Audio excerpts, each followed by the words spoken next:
मैया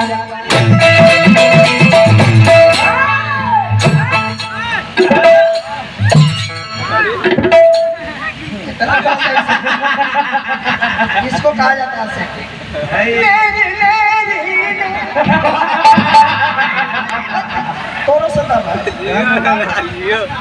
इनको केयर कीजिएगा आप।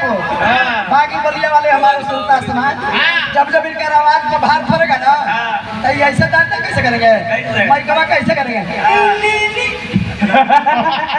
लग रहा है कि हिमेश समझा भाई लड़का कहता कि ये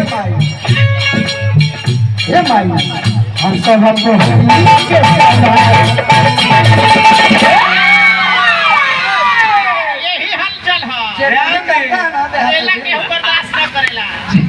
जे कोई नहीं ना करता है वो ऐसे फिर नहीं मारिएगा। गोड़वा है ना सलांगड़ होता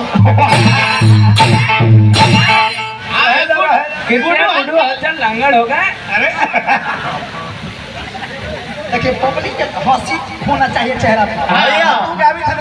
कोई का लाश हो गया